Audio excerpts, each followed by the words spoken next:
Thank you, Divya. Thank you. Who am I? We're going to talk about this today because I am joy in the flesh, and so are you. And so I have had so many different movements through my business, and I'm really drawn to helping people remember who they really are, because once we do that, everything else falls into place, happily falls into place. So did you ask me for something else? I don't remember. Who are you? What do you do? Oh, I'm a spiritual medium, and I'm an oracle for my spirit guides the many. So I offer people to ask questions or just have a personal reading. So that's one thing. And then I'm very much of a joy advocate, and in working on reminding people who they are. A lot of the people that I'm starting to talk to are actually people who feel like they're religious refugees, or people who have been indoctrinated in such strong limiting beliefs from society, culture, family, whatever. They don't even have to step in foot of a church, but or have a religion, but they have these limiting beliefs that are just holding them back and ruling their life, keeping them small, and they want to be spiritual sovereigns. They know they're spiritual. They know spirituality should feel good, because that's the way I thought about it after I left the church. And I thought, my spirituality should be fun. It should be enjoyable. And it wasn't. It was making me very, very sick, very sick. So, now not to have that and be happy and be in joy and be able to use my voice has just been such a delight. So I'm loving moving into this. I'm working on a course that I want to start, and I have a book that I'm processing. So I'm really excited about that. Can I share my screen?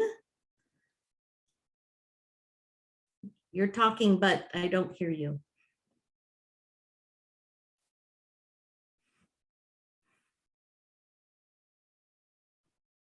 You're muted. Can I share my screen then? Yes. Okay, thank you.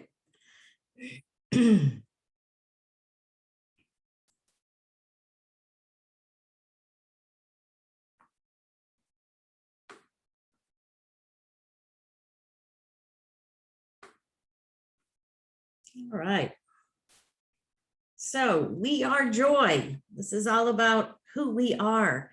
And I love that Divya's asked all of us, who are we, and what do we bring into the world? So we're going to talk about that and everything that we want and why we want it in relation to joy. So this is where we're going to start. So I want to offer my absolute favorite quote from Abraham Hicks, my mentor.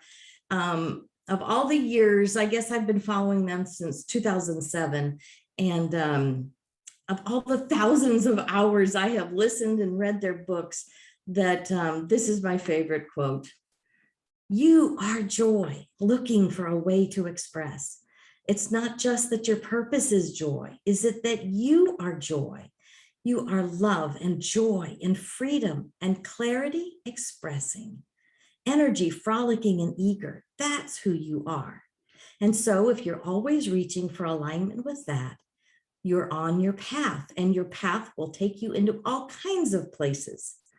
We can't get away from the knowledge that you are pure positive energy that translates into the human emotion of joy. Think about this. This is infinite intelligence telling us that they know we are pure positive energy. And that translates into joy, our human emotion of joy. So as we're looking at joy, we have to understand if we're pure positive energy, we are source in the flesh. And we are, when we're feeling that joy, when we're in joy, love, appreciation, those are all the energy of source. And we need to be much more aware that that's who we are. So many of you have been on my podcast. Some of you have been on my podcast, and others of you may have listened to some of my podcasts. But this is one of the first questions that I ask any of my guests. And it is, who are you and what good do you bring into the world? So think about that just for a minute. Who are you and what good do you bring into the world? This was an exercise we just did with Divya and in the group. So just hold that in your mind. Who are you and what good do you bring into the world? Because who are you without telling us what you do? Who are you at the core of your being? And this is where we start realizing that we're love in the flesh, that we're joy, that we are appreciation, that we're abundance. It's not just that we're abundant, it's that we are abundance. We're the entire thing. We're just not part of it. And then who are you in terms of the state of being or the essence of who you are? So think about who you are in like I said, in the terms of the states of being, your happiness, your love, your peacefulness, your clarity, things like that. So we came into the world knowing exactly who we were. When we were infants and we chose to come into this human body, we knew who we were. You know, babies know exactly. They want to feel good, they want to be happy, and they will let you know when they're not. So we're beginning that journey with joy and knowing who we are. It's just that we can get sidetracked and we can get indoctrinated into limiting beliefs. So, you know, many times we forget who we are because we were indoctrinated by these limiting beliefs about who we are, who we really are. And, you know, even for myself, growing up in the religion that I was in, it told me how terrible I was and what a sinner I was, and that I had, I was innately sinful instead of, no, I'm innately good. There's goodness in me. If I am a God spark, if I have that eternal side of me living inside of this body, then I'm a whole lot better than what they indoctrinated me into. So letting those limiting beliefs go. And sometimes we had to hide that goodness, our purity, our glow, because it wasn't safe. You know, for me, I was told to always be silent. You know, girls were not worth as much as boys. And it didn't matter what we say, and it didn't matter what we desired. Our wants and needs were not as important as the men in our life. So sometimes we have to, you know, hide that goodness, hide that joy of who we really are, just for our safety. So not too long ago, I started reading Simon Sinek's book, Why, Start with Why. And then I've been working through his second book about finding your why. So it's the exercises in finding your why. And I was really interested in what he was talking about in respect to where does our what and our why live in our brain? And why are they in those locations? So our what resides in our neocortex. It's the outer part of the brain. So the neocortex is the thinking part. It's sort of like the data storage of our life experiences. It's always recalling things from the past, but it can't create anything new. So our what and our why are related, but we're going to look at what's the most important part of coming to understand our why. And it also has access to language. But our why, it resides in the limbic brain. This is where you have your emotions, your feelings. It's where we feel deeply. We have our passion. This is where our why resides. This is where we also create those new desires by how we want to feel. We want anything because we think and we believe that it will help us to feel better. And our inner being is always calling us to feel better, to feel joy, to feel appreciation. So when we look at contrast, or we look at something that we don't like, or we see a problem, we immediately are looking for a solution. We want to feel better about it. We want to create a difference. We want to create a change in our lives and in the world around us, that where we might be seeing a problem. So this is where we actually create those desires and those the reasons why we want what we want. But the limbic brain has no access to language. So how do we get our why out to the place where we can actually speak it, where people can understand it?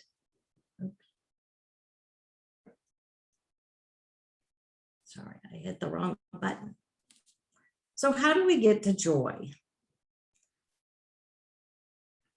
Well, we can't think our way to joy, because we just realized our thinking part of our brain, it doesn't create things new, and it doesn't feel. It doesn't have emotions. It has the language, but it's only telling us the stories about what used to be, what's happened in the past, the experiences that we think about. So thinking with words is not the language of the universe. The universe doesn't understand the language of words. So it's not, we can't think our way to joy. And joy is not logical. Joy doesn't make sense logically. Like, you've seen people and you've probably experienced, there's been times when you've gone through something hard, difficult, or whatever, but you still have an underlying joy that's within you. It's like, that's what carries you. That's what holds you and gives you compassion. So it doesn't make sense to the thinking mind.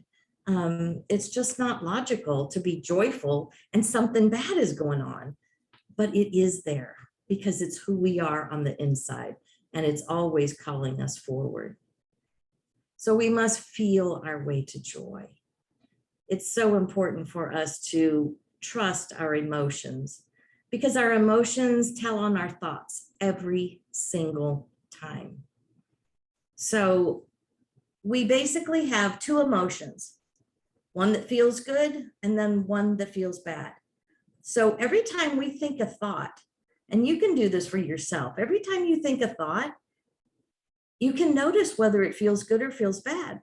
You will feel it. Or if you notice how you're feeling throughout the day, one of the practices that I like to give people is just set a timer if you're not used to doing it, where you set a timer and it just dings on your phone, and you take just a few seconds to notice how you're feeling in that moment, because it is a moment by moment choice.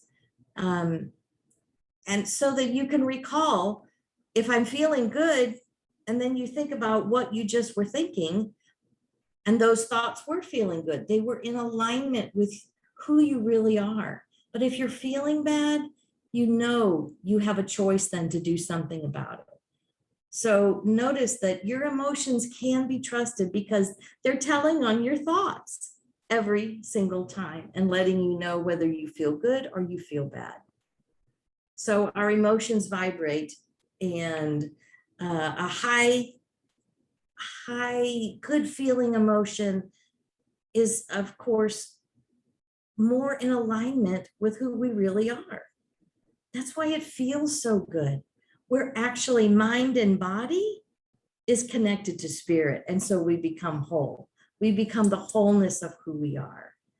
And a lower vibration thought or feeling is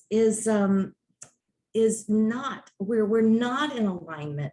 We're not living true to who we are. We're maybe believing those limiting beliefs, or we're in that moment of seeing contrast. So seeing contrast of something we don't like does feel bad, but it's valuable because it's giving us the opportunity to choose our preference. This is the perfect time to say thank you to something crappy going on, or something you don't like, something you see that you are not in alignment with, because this is our opportunity to be able to choose and make our preference and our desires. And then we get to decide whether we focus on the problem still, or we move immediately into looking at the solution. So vibration is the language of the universe. It doesn't matter how many words you say. It doesn't matter how many beautiful, inspiring affirmations you want to say. If your emotional vibration is not in alignment with what you're saying, the universe doesn't hear one word you're saying, but it feels what you're saying. It feels what you mean by your vibration. So what we're trying to do is make those cohesive. What we say and what we do and what we feel are cohesive. So the vibrating emotions engage the universal laws. This is the time that when we understand who we are and we understand the laws of the universe, that like attracts like. The law of attraction says that which is like unto itself is drawn. So any vibration that we emit through our emotions, through our thoughts, through how we're feeling, is what we're actually attracting back to us, because the universe is simply looking for vibrations to match the essence together. So the better we can feel, the better we're going to feel, and the better wonderful things are going to come to us. And it's really difficult to express emotions with words, because try to explain to someone being in love. What does it feel like to be in love? What does it feel like to have fun? What does it feel like to experience clarity? What does it feel like?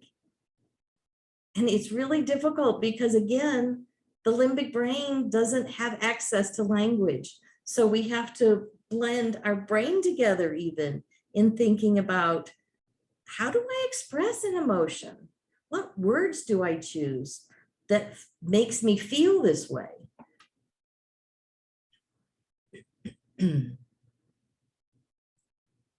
And who we are is expressing the human emotion of joy. So always bringing it back to who we are. And who we are is that joy that we get to express, that we get to share with other people, that we get to live. So why do we even have desires? What is the point? There's so many of our desires that don't seem to come to fruition. So why do we even have them? Because it sometimes, I feel like in times when I haven't received the desires that I've had, that little story from my childhood is, you don't deserve them. You're not living up to expectation. Maybe you've done something wrong, so you haven't asked forgiveness for it yet. So then your desires can't come to me, or God's telling you, no, you can't have them.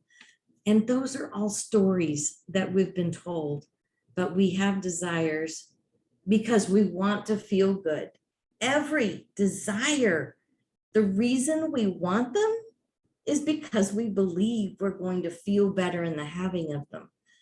And our inner being, our soul, is always calling us to feel good. So when we have a desire and we're looking for a solution to a problem or a contrast, it's because we want to feel better. You want an improvement.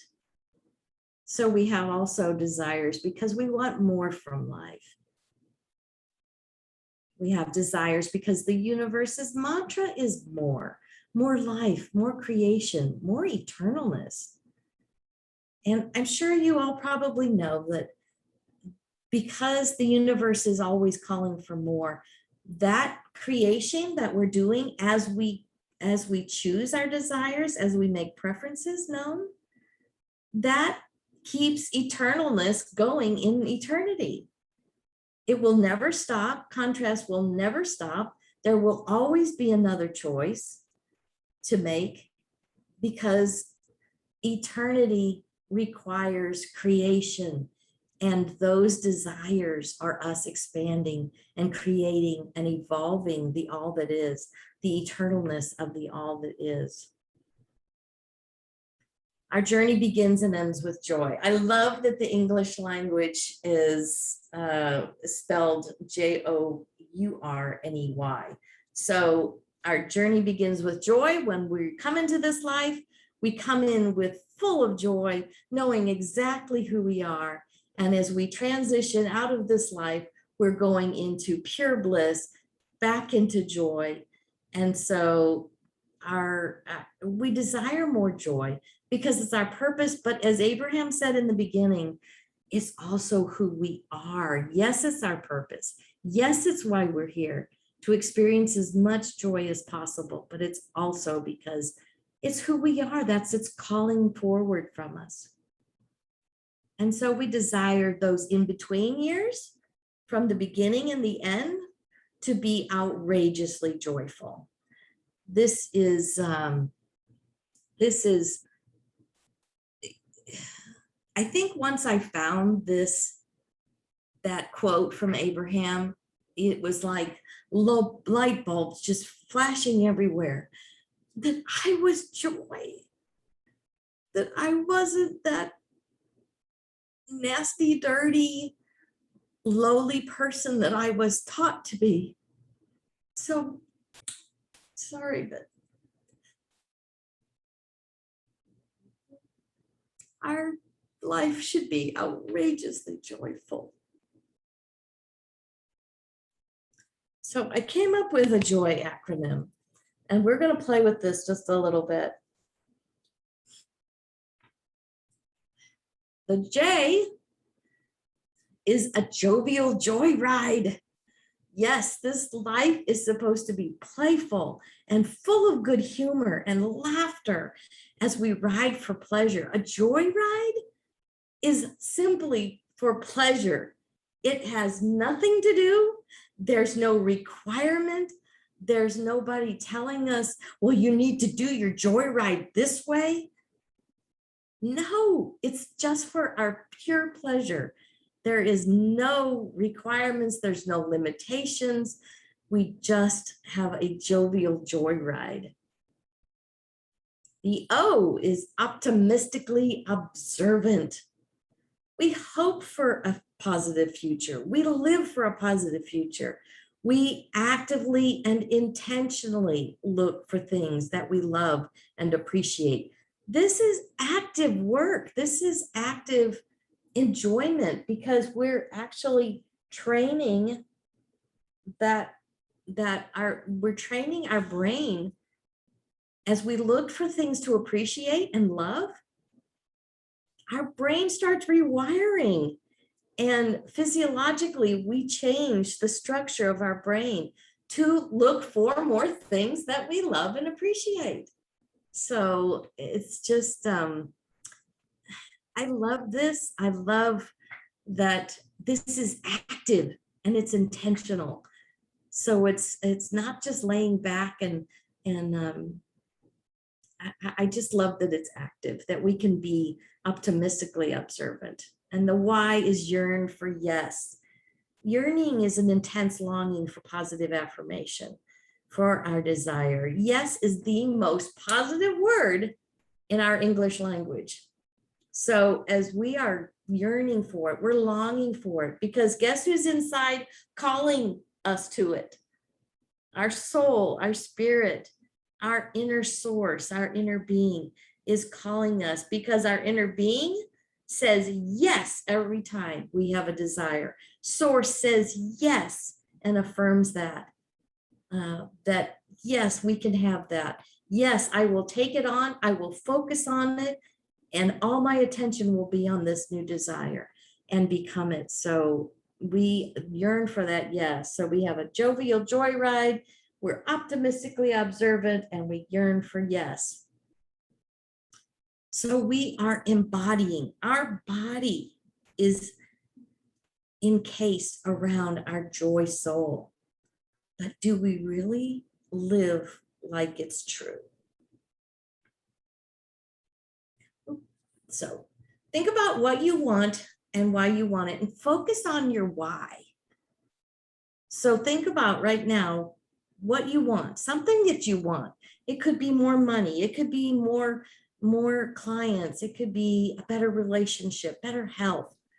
Whatever it is, hold that in your mind for a minute and now ask yourself why. Why do you want this?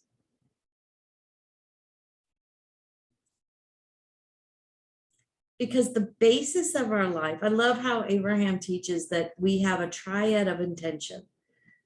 We come into this life with freedom, growth, and joy. So the basis of life is our freedom. We have free will. So much free will that we could choose bondage or we can choose freedom. The growth is just our natural outcome of our desires, of choosing a new desire. We just grew. Choosing a new desire, we just grew.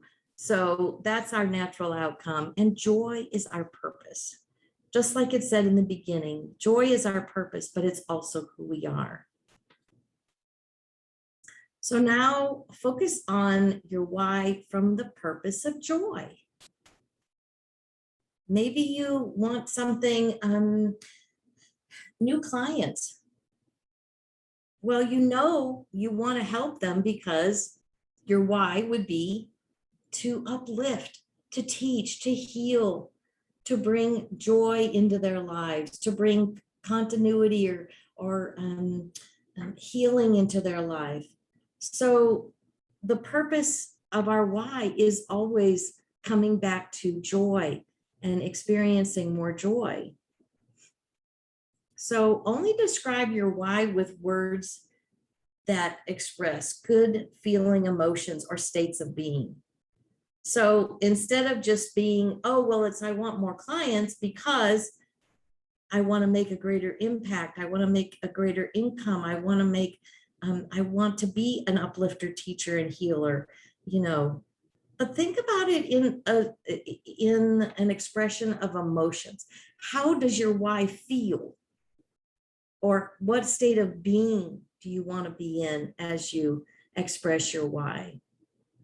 Because again, it can be difficult to describe how our why feels because of the limbic brain doesn't have any access to language. So this is kind of a tough exercise when we think about it, but I'm going to give you an example of this Maryann, before you launch into your example, I just want to say that we're unfortunately right up on time. You know how it happens.